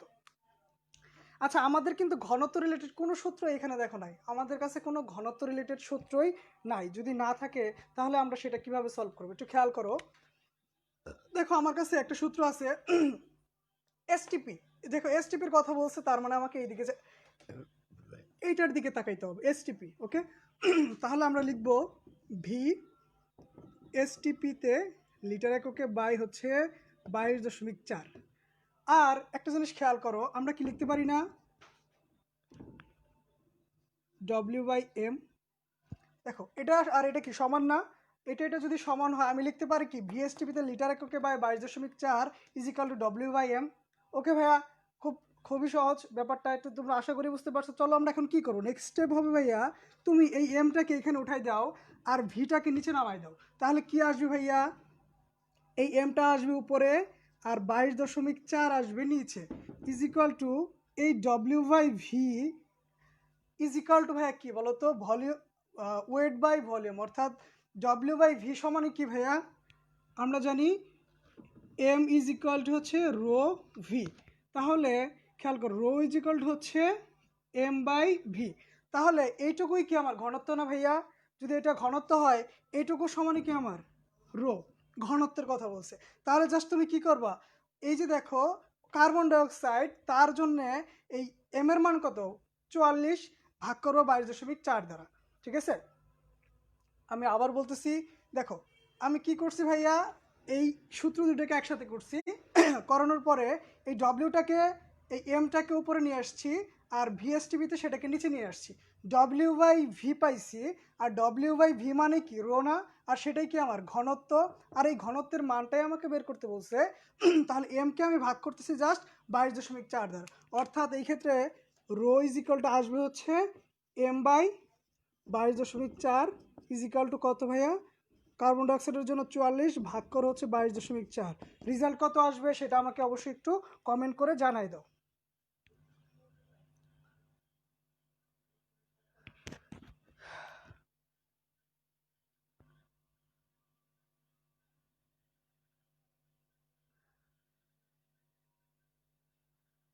ওকে ভাইয়া, সবাই কি পারছো? একটু আমাকে একটু জানাও যে এই রেজাল্টটা কত আসবে। খেয়াল করো, অবশ্যই কিন্তু এটা আলাদা, হ্যাঁ আলাদা সেগমেন্ট। দেখো যদি বুঝে থাকো তাহলে জাস্ট একটু লিখো যে ভাইয়া বুঝতে পারছি, এবং এই কাজটা তুমি প্রত্যেক ক্ষেত্রেই করবা, প্রত্যেকটা ম্যাথ করেই বলবা হ্যাঁ ভাইয়া বুঝছি। না কিন্তু হলে আমি বুঝবো না যে আমাকে আবার রিপিট করতে হবে কি না। ঠিক আছে, ওকে, সবারই সেম রেজাল্ট আসতেছে 1.96, 1.96, 1.96। ওকে, ভেরি ফাইন, সবাই বুঝতেছো আশা করি। খুব ভালো লাগতেছে তোমরা ব্যাপারগুলো বুঝতেছো।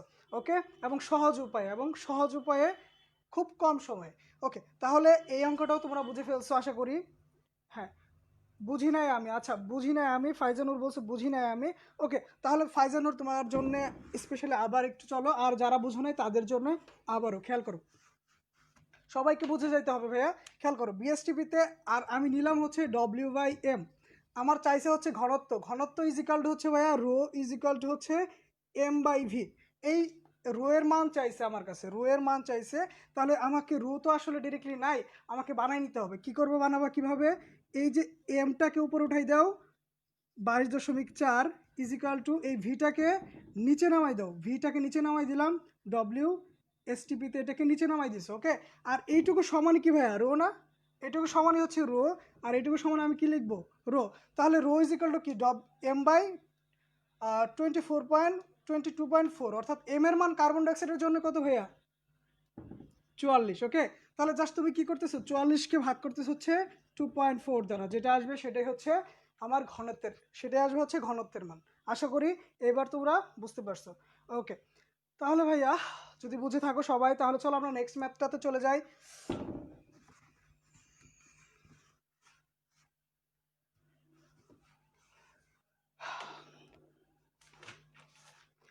ওকে ভাইয়া, নেক্সট ম্যাথটা আরও বেশি ইম্পর্টেন্ট, খেয়াল করো। এক্সাম্পল 4 ম্যাথটা হচ্ছে আরও বেশি ইম্পর্টেন্ট, সেটা হচ্ছে 30°C তাপমাত্রায়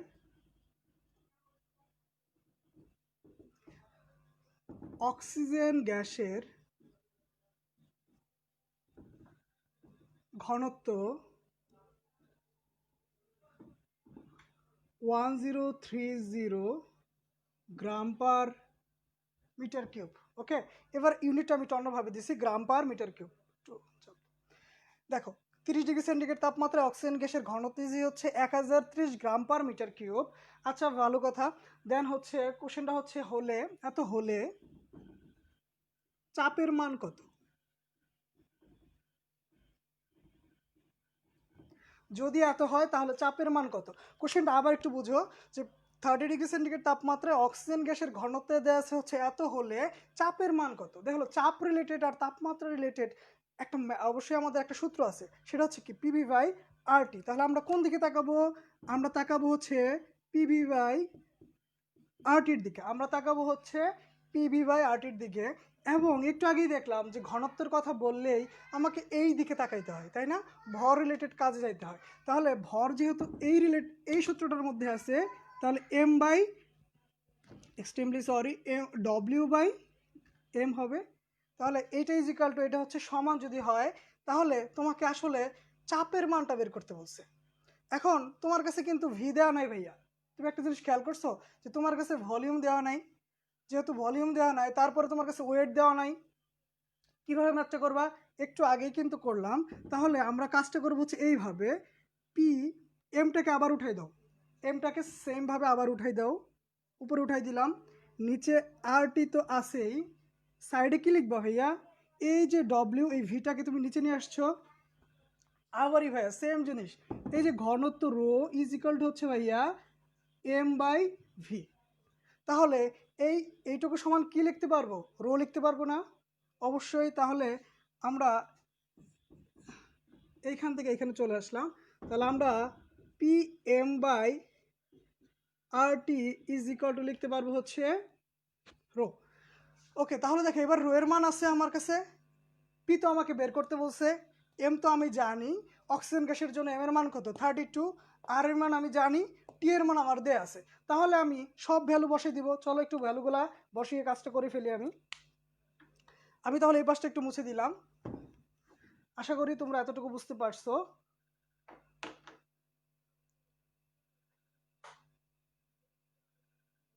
ওকে, তাহলে চলো আমরা বাকি কাজটা একটু সেরে নেই।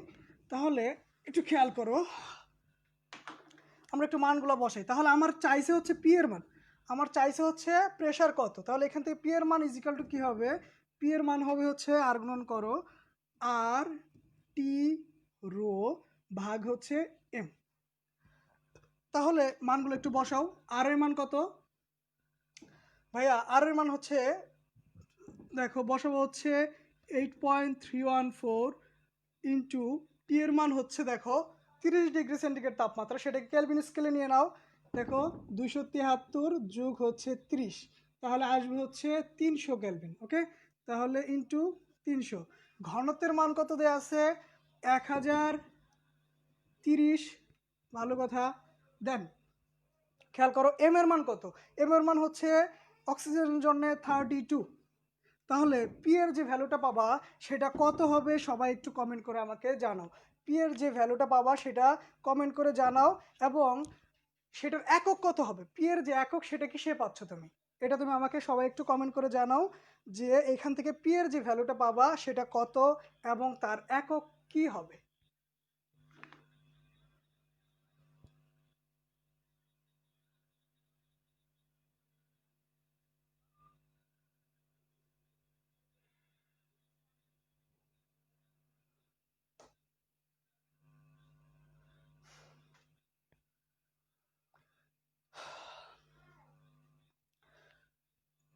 আশা করি ব্যাপারটা বুঝতে পারছো। সবাই একটু কমেন্ট করে লিখো, সবাই একটু কমেন্টে লিখো। তোমরা এক কাজ করো, তোমরা হয়তো এখনো বুঝতেছো না যে এককটা কিসে নিতে হবে। ওকে, তোমরা এক কাজ করো, দেখো ইউনিটটা কিসে আসে, তোমরা এককটা নাও, ইউনিটটা কিসে আসে তাহলে বুঝে যাবা। ঠিক আছে, আমি আবার বলতেছি, এককটা তুমি একটু অলরেডি একক কিসে কিসে আছে সেটা তোমরা পারো। হ্যাঁ, কিভাবে করতে হয় সেটা নিজেরাই করো না এবার, যে ইউনিটটা কিসে আসে এবং ভ্যালুটা কত আসে, ভ্যালুটা কত আসে।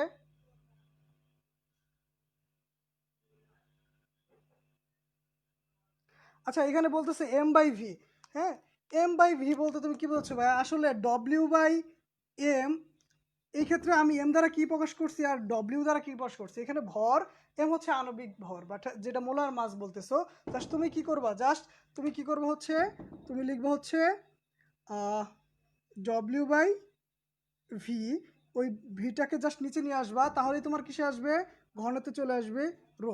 ওকে, দেখো রেজাল্টটা কি আসে তোমরা পরে একটু দেখে নিও, হয়তো ঝামেলা হচ্ছে, দেখলেই তুমি বুঝে যাবা। তুমি আগে রেজাল্টটা লিখো, প্রেশার কত আসে। হ্যাঁ, আচ্ছা, প্রেশার কত আসে সেটা লিখো, আর হচ্ছে ইউনিটটা কিসে আসে, তাহলে বুঝে যাবা হ্যাঁ তোমার হচ্ছে কি না। চলো আমরা দেখি ইউনিটটা কি হয়।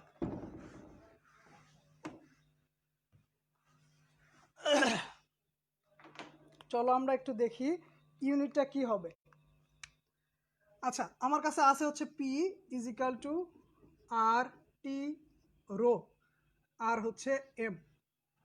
তাহলে ভাইয়া চলো আমরা একটু ইউনিটটা দেখতে চাই। আর একক বসেছে হচ্ছে এস একে joule per mole per kelvin. আচ্ছা, টি এর একক হচ্ছে কেলভিন, আর রোর একক তুমি এখানে কত দেওয়া আছে আমার, গ্রাম পার মিটার কিউব, গ্রাম পার মিটার কিউব যা আছে তাই বসাই দাও। তুমি নিজেই বুঝে যাবা। দেখো, আর এর মান জোল পার মোল পার ক্যালভিন, টি এর মান হচ্ছে ক্যালভিন, রো এর মান হচ্ছে gram per metre cube. Okay fine. Then দেখো এটার মান হচ্ছে কি, মোলার মাস, মোলার মাসের একক হচ্ছে কি গ্রাম পার মোল, একটু আগে শিখছি। এম ইজিক্যাল টু হচ্ছে কি গ্রাম পার মোল। ওকে ভেরি ফাইন, মান বসাই দাও, গ্রাম পার মোল। যদি তাই হয় তাহলে দেখো কি কি কাটা যায়, গ্রাম গ্রাম কাটা, ক্যালভিন ক্যালভিন কাটা যাচ্ছে, গ্রাম গ্রাম কাটা, ক্যালভিন ক্যালভিন কাটা যাচ্ছে। তারপরে একটু খেয়াল করো থাকতেছে আমার কি কি, উপরে থাকতেছে হচ্ছে জুল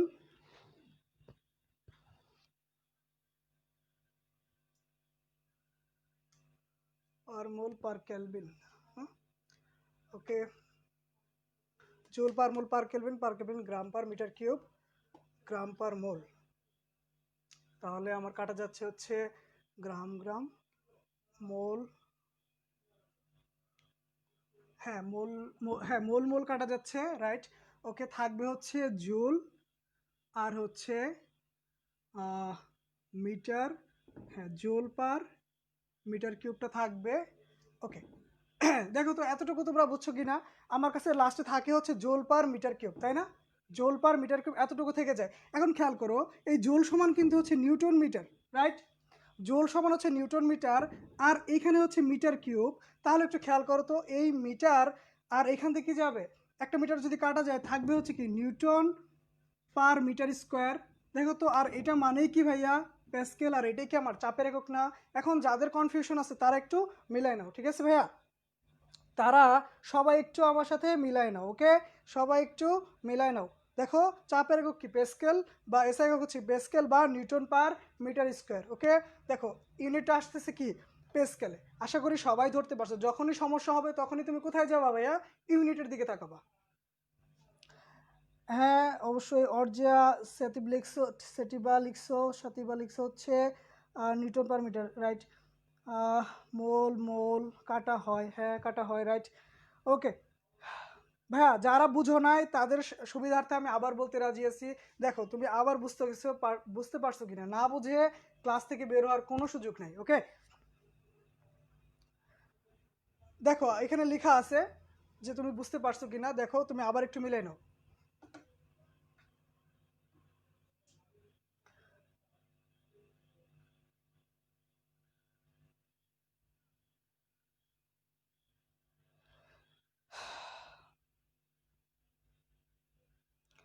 ওকে ভাইয়া, আমি আবার বলতেছি যে তোমরা ইউনিটটা বুঝতে পারছো কিনা সেটা হচ্ছে বড় কথা। হ্যাঁ, ইউনিটটা মিলাইলেই তুমি বুঝে যাবা যে অঙ্কে কোনো ঘাপলা আছে কি নাই, অঙ্কে কোনো সমস্যা আছে কি নাই। হ্যাঁ, বুঝতে পারছি ভাইয়া, ভাইয়া বুঝেছি। ওকে, ভেরি ফাইন। দেখো, ভালো করে খেয়াল করো ম্যাথটা তোমরা বুঝতে পারছো কিনা। হ্যাঁ ভাইয়া, সবাই বুঝতে পারছো? ভাইয়া বুঝছি। ওকে, আশা করি তোমরা সবাই বুঝতে পারছো। তাহলে চলো ভাইয়া, মুভ করি আমরা নেক্সট ম্যাথে। ওকে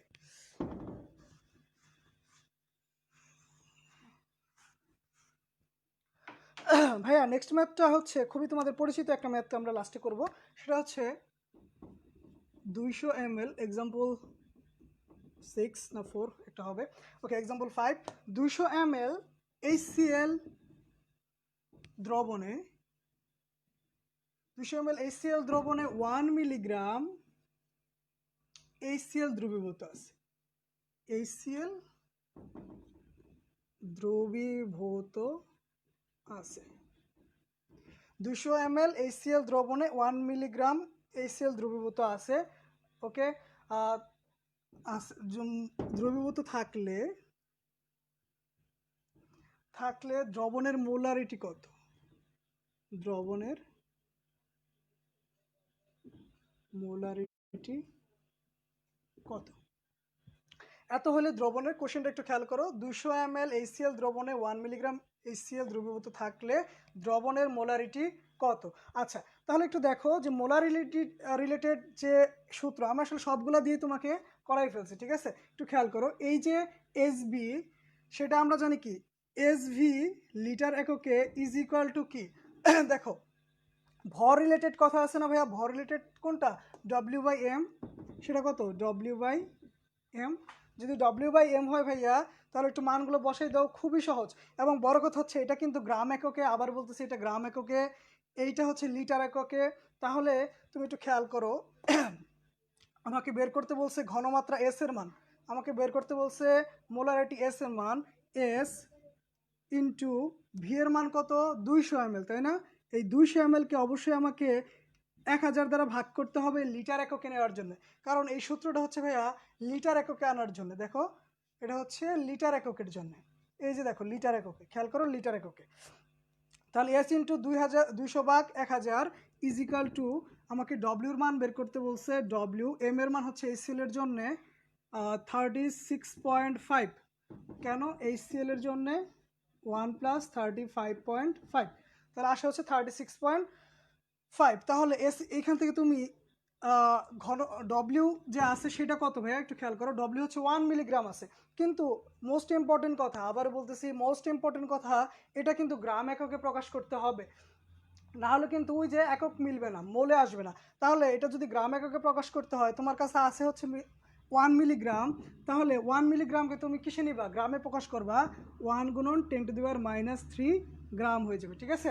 ওকে, এখান থেকে সবগুলো ডাটা দেওয়া আছে, তুমি এস এর মান বের করে আমাকে একটু কমেন্টে জানাই দাও। এস ইজিক্যাল টু কত হবে? এস ইকাল টু কত হবে? ভ্যালুটা এস এর মান কত হবে? সবাই আমাকে একটু জানাই দাও ভাইয়া, এস এর মান কত হবে? ওকে, অনেকেই করে ফেলছো। হ্যাঁ হ্যাঁ, সুন্দর, সবাই করে ফেলছো। এস এর মান কত আসবে? আবার বলতেছি, এটাকে মিলিগ্রামকে তোমাকে নিতে হবে গ্রামে, আর এম কে নিতে হবে লিটারে। সো তুমি 1000 দ্বারা ভাগ করতেছো, এই যে 10⁻³ দ্বারা গুণ করতেছো, বা 1000 দ্বারা ভাগ করো, একই কথা। ঠিক আছে, তাহলে এস এর মানটা, হ্যাঁ সবাই লিখতেছো, এস এর মানটা আসতেছে কত? সবাই একটু ক্যালকুলেট করে জানাও আমাকে ভাইয়া, এস এর মান কত আসবে?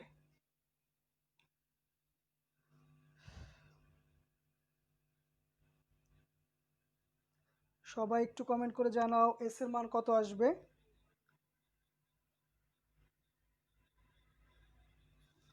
অবশ্যই মোল পার লিটারে আসবে, অবশ্যই মোল পার লিটারে আসবে, ভয় পাওয়ার কোনো কারণ নাই।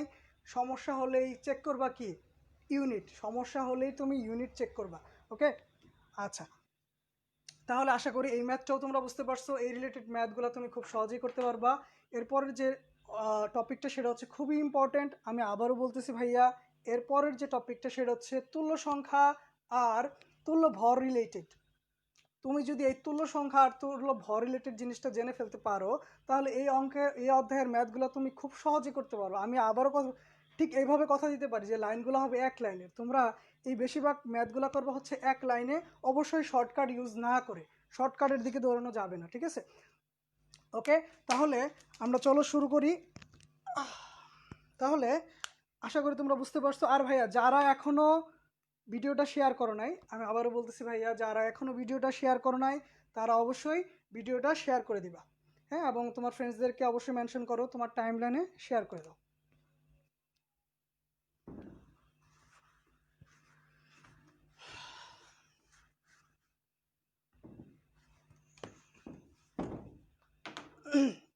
মোস্ট ইম্পর্টেন্ট পড়া হচ্ছে তুল্য সংখ্যা। ওকে, তুল্য সংখ্যা, তার আগে একটু আমরা তুল্য ভর নিয়ে কথা বলি। তুল্য ভর, এটাকে আসলে ই দ্বারা প্রকাশ করা হয়। এটার ইংরেজি হচ্ছে equivalent mass. Equivalent mass E is equal to হচ্ছে ভাইয়া molar mass by small E. Molar mass by small E. এখন আমি প্রত্যেককে পরিচয় করে দিচ্ছি। এটা হচ্ছে তুল্য ভর, এই ই হচ্ছে তুল্য সংখ্যা,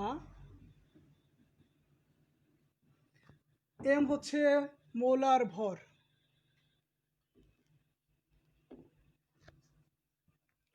খুবই ইম্পর্টেন্ট পড়া এই, অ্যাটলিস্ট এখন তোমরা মিস করবে না, আশা করি এখন তোমরা মিস করবে না। এটা তুমি বুঝে ফেলতে পারলে আমি বাকি সব কিছু তোমাকে খুব ইজিলি করাতে পারবো। আমি আবার বলতেছি, তুমি এটা যদি বুঝতে পারো, এই অধ্যায়ের ম্যাথ তোমার কাছে 1-2 এর ব্যাপার হয়ে যাবে, ঠিক আছে? তাহলে ই ইজিক্যাল হচ্ছে এম বাই ই, মোলার ভর এম, ই হচ্ছে তুল্য সংখ্যা, ই হচ্ছে তুল্য ভর। অর্থাৎ মোলার মাসকে যদি আমি তুল্য সংখ্যা দ্বারা ভাগ করতে পারি, তাহলে আমি তুল্য ভর পেয়ে যাব। এখন কথা হচ্ছে এই তুল্য সংখ্যাটা কি, সেটা রিলেটেড কিন্তু আমাদের মেইন পড়া আজকের। ওকে, তাহলে চলো আমরা শুরু করি।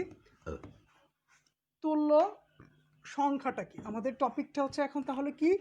তুল্য সংখ্যা।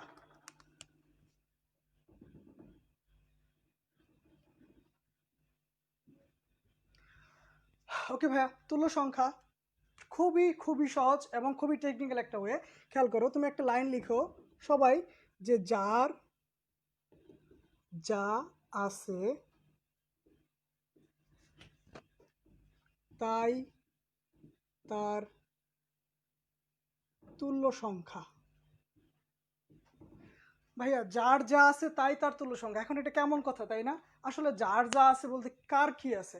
অর্থাৎ হচ্ছে ভাইয়া, যার, ধরো আমি, ব্যাপারটা হচ্ছে এরকম, ধরো প্রত্যেকের সবচেয়ে মূল্যবান জিনিসের কথা বলা হচ্ছে। হ্যাঁ, সবচেয়ে মূল্যবান জিনিস।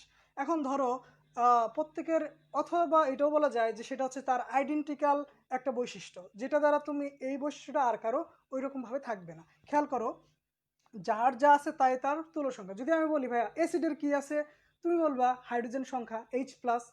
তাই না? তোমাকে আমি যদি বলি ক্ষার, সেটা তুমি কি দেখে বুঝবা? OH দেখে বুঝবা, তাই না? ওকে, ঠিক একই রকম আমরা এই প্রত্যেকটা বিষয় সম্বন্ধে আমরা খুব ভালো করে জানবো। আবার বলতেছি, যার যা আছে তাই তার তুল্য সংখ্যা। চলো আমরা একটু দেখি কার কি আছে। ওকে, আচ্ছা, লিখে রাখছি কি, যার যা আছে তাই তার তুল্য সংখ্যা। একটু পারলে লিখে রাখো নিজে কমেন্টে যে যার যা আছে তাই তার তুল্য সংখ্যা। আচ্ছা ভাই, ফার্স্টেই আমরা শুরু করবো হচ্ছে অ্যাসিড দ্বারা। আমরা জানতে চাই অ্যাসিডের তুল্য সংখ্যা, অ্যাসিড সম্বন্ধে জানতে চাই। অ্যাসিড। ওকে, অ্যাসিডের তুল্য সংখ্যাগুলো কীরকম হয় খেয়াল করো ভাইয়া। আমার কাছে ধরো HCl আছে, এই HCl এ খেয়াল করো একটা অ্যাসিড, সেটা কেন অ্যাসিড? কারণ সে একটা H+ দান করতে পারে। তাহলে সে কয়টা H+ দান করতে পারে ভাইয়া? একটা। তাহলে আমরা জানি অ্যাসিডের আছে কি H+, এবং এই জন্যই সে অ্যাসিড। তাহলে সে একটা H+ দান করতে পারে, এই জন্য তার তুল্য সংখ্যা হচ্ছে ভাইয়া 1।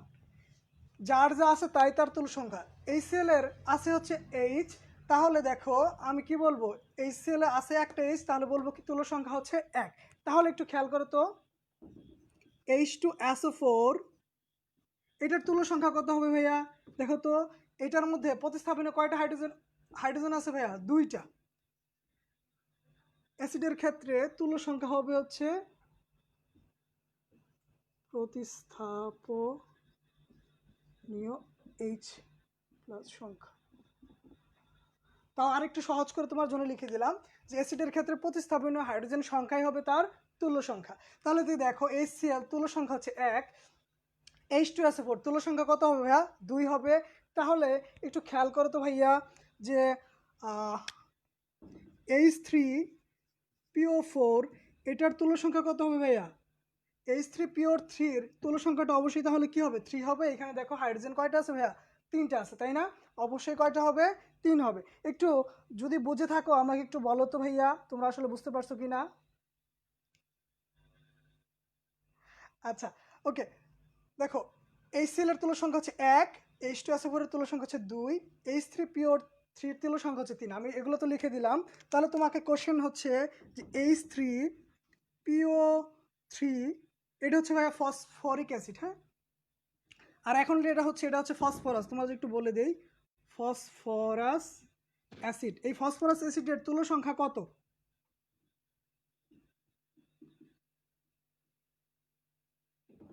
সবাই একটু কমেন্ট করে আমাকে জানাও যে H3PO3 অর্থাৎ ফসফরাস অ্যাসিডের তুল্য সংখ্যা কত।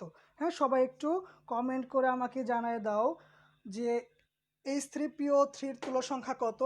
আর আরেকটা কোশ্চেন হচ্ছে H3PO2 এটা হচ্ছে হাইপোফসফরাস। হাইপোফসফরাস তুল্য সংখ্যা কত? দুইটা কোশ্চেন তোমার কাছে দিছি, একটা হচ্ছে H3PO3 ফসফরাস অ্যাসিড তার তুল্য সংখ্যা কত, আরেকটা কোশ্চেন হচ্ছে হাইপোফসফরাস অ্যাসিড তার তুল্য সংখ্যা কত। দুইটা কোশ্চেন তোমার কাছে। ওকে, তাহলে কোশ্চেনগুলো একটু আমাকে জানাই, অ্যান্সারগুলো একটু কমেন্ট করে জানাও ভাইয়া।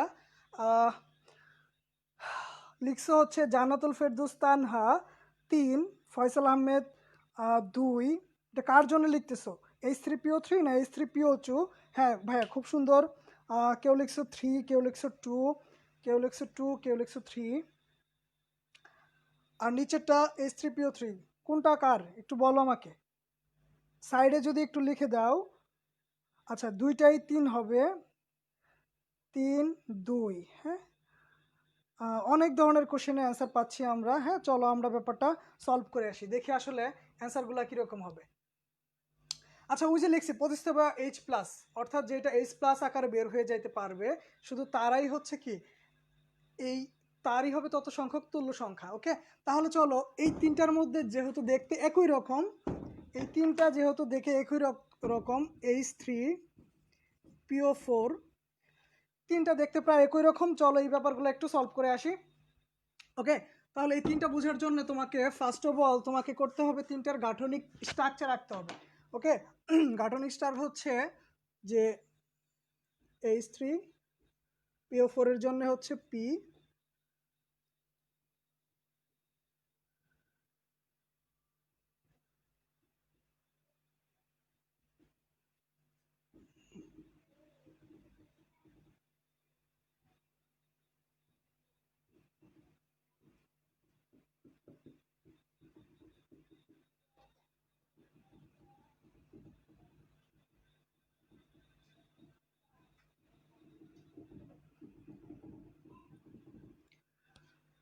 ওকে ভাইয়া, সবাই একটু খেয়াল করো, এই যে ফসফরিক অ্যাসিড তার খেয়াল করো এটা হচ্ছে তার গাঠনিক স্ট্রাকচার, এই ফসফরাসের এটা, আর এটা হচ্ছে হাইপোফসফরাসের জন্য এটা। একটু খেয়াল করো ভাইয়া, এই প্রতি ক্ষেত্রে দেখো উ আর এইচ, এই ক্ষেত্রে তোমরা আসলে আমি তোমাদের তো এটা সুযোগই পাই নাই, সেটা হচ্ছে প্রথম পত্রের তৃতীয় অধ্যায় তড়িৎ ঋণাত্মকতা রিলেটেড একটা টার্ম আছে, যেটা হচ্ছে তোমাকে একটু এখনই বুঝাই দেই। যদি ডিফারেন্স ইলেকট্রোনেগেটিভিটির ডিফারেন্স ই ডেল এন, ইলেকট্রোনেগেটিভিটির ডিফারেন্স যদি তোমার 0.5 থেকে 1.7 মাঝখানে হয়, 0.5 থেকে 1.7 মাঝখানে হয়, তখন তারা পোলার ধর্ম প্রকাশ করে, অর্থাৎ সেইটা এইচ প্লাস আকারে বের হয়ে যাওয়ার ক্ষমতা অর্জন করে। কত? 0.5 থেকে 1.7।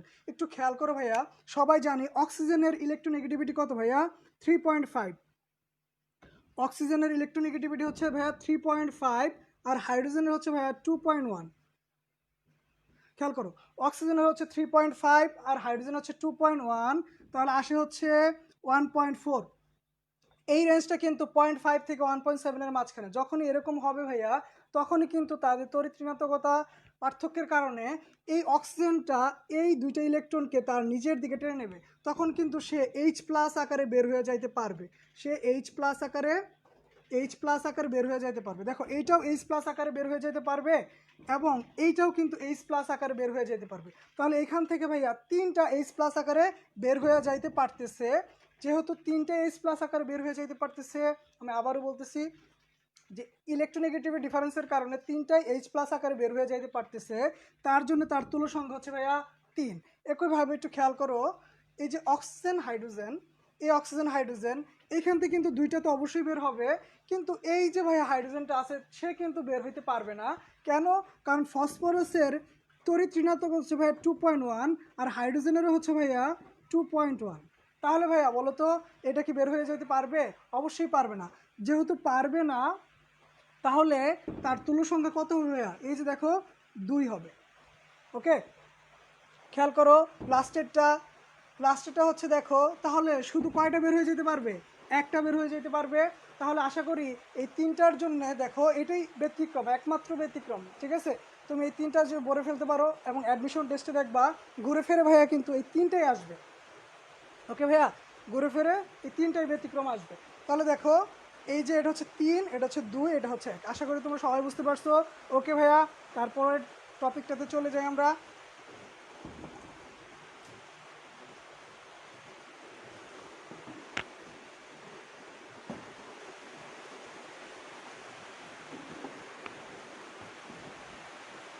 ওকে ভাইয়া, ভাইয়া আরেকবার। ভাইয়া বুঝছি ভাইয়া, ভিডিওটা থাকবে, যারা বুঝো নাই তারা একটু পজ করে দেখে নিও। ওকে, আমাকে নেক্সট টাইপটায় চলে যেতে হবে। ওকে, তাহলে ব্যাপারটা হচ্ছে এরকম, আমরা হচ্ছে ক্ষারের জন্য দেখব ক্ষারের জন্য তুল্য সংখ্যাগুলো কীরকম হয়। ক্ষারের জন্য তুল্য সংখ্যাগুলো কীরকম হয় সেটা হচ্ছে ভাইয়া এইরকম, যে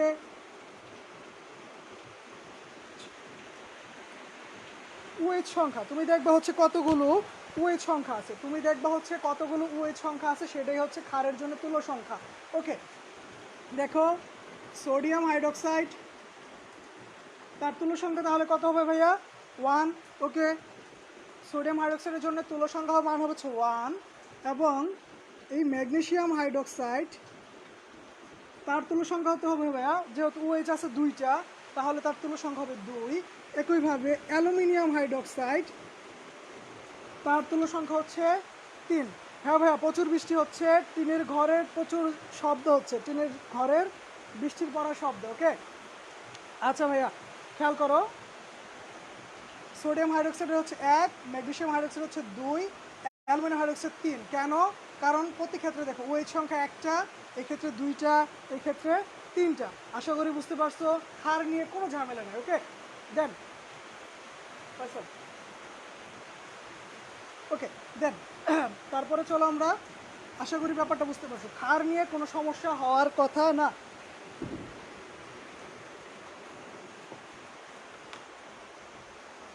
ঘোলা দেখাচ্ছে।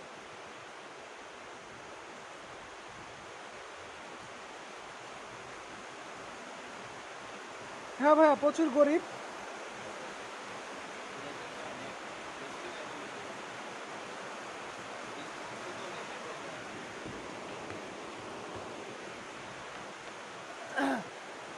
ওকে ভাইয়া, তারপরে হচ্ছে আমরা দেখব হচ্ছে লবণের তুল্য সংখ্যা। লবণ আমরা দেখব হচ্ছে লবণের তুল্য সংখ্যা। ওকে ভাইয়া, ঘোলা দেখাচ্ছে বলতেছো, বোর্ড ক্লিয়ার না। ওকে, এখন দেখো তো ক্লিয়ার কিনা। বৃষ্টি হচ্ছে তো, তার জন্য হচ্ছে সমস্যা হচ্ছে নেটওয়ার্কে। লবণ, লবণের জন্য তুল্য সংখ্যা দেখতে চাই। লবণের জন্য তুল্য সংখ্যা হচ্ছে ক্যাটায়ন বা অ্যানায়ন।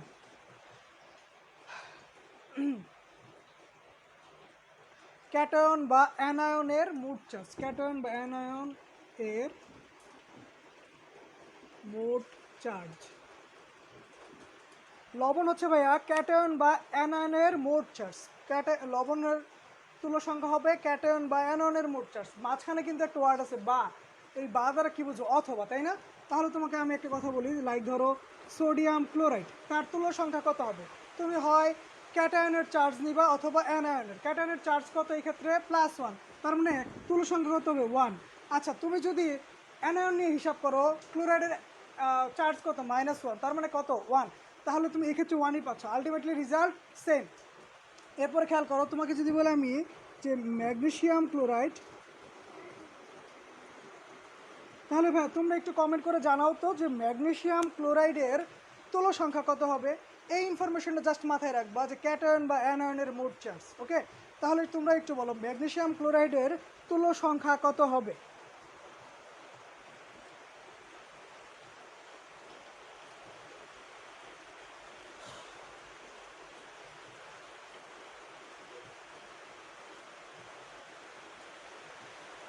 তোমাদের কাছে কোশ্চেন হচ্ছে ভাইয়া যে ম্যাগনেসিয়াম ক্লোরাইডের তুল্য সংখ্যা কত, এই লবণের তুল্য সংখ্যা কত। ইয়েস, পারভেজ মুশারফ পারভেজ বলছে ভাইয়া 2। রনি বলছে নিউট্রাল, অবশ্যই না। রনি বলছে নিউট্রাল, অবশ্যই না। এবং খেয়াল করো, আরও বলছে 1 আর 2, না 2, ঠিক আছে। আচ্ছা, আমরা একটু হিসাব করি। দেখো, এই ক্ষেত্রে ক্যাটায়নের চার্জ, এখানে ক্যাটায়ন হচ্ছে ম্যাগনেসিয়াম, এই ম্যাগনেসিয়ামের চার্জ হচ্ছে ভাইয়া Mg2+। ম্যাগনেসিয়ামের চার্জ হচ্ছে Mg2+, আর ক্লোরাইডের চার্জ হচ্ছে মাইনাস, কিন্তু কয়টা? 2টা। কয়টা? 2টা। তাহলে দেখো, যদি ক্যাটায়ন দিয়ে হিসাব করো 2, অ্যানায়ন দিয়েও হিসাব করলে আসবে কত? 2। অর্থাৎ তুমি যে কোনো একটা নাও, হয় তুমি ক্যাটায়ন নিবা, না হলে অ্যানায়ন নিবা। তুমি ধরো ক্যাটায়ন নিচ্ছ, তাহলে চার্জ আসলে তুল্য সংখ্যা কত আসবে? 2 আসবে। ওই যে বলছি, এখানে কিন্তু মোট না, এবং না, এখানে কি বা অথবা, অর্থাৎ তুমি একটা নিবা, যে কোনো একটা নিবা।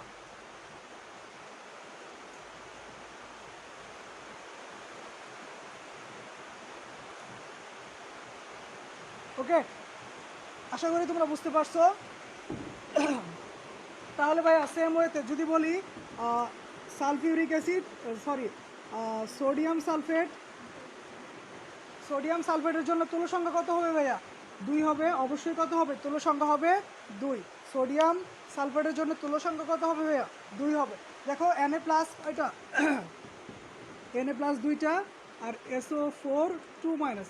হয় তুমি এই 2টা চার্জ নাও, 2 আসতেছে, অথবা এই 2টা চার্জ নাও, কত আসতেছে? 2 আসতেছে। এই ক্ষেত্রেও ভাইয়া কি তুল্য সংখ্যার মান কত? 2। আশা করি বুঝতে পারছি, আশা করি সবাই বুঝতে পারছি।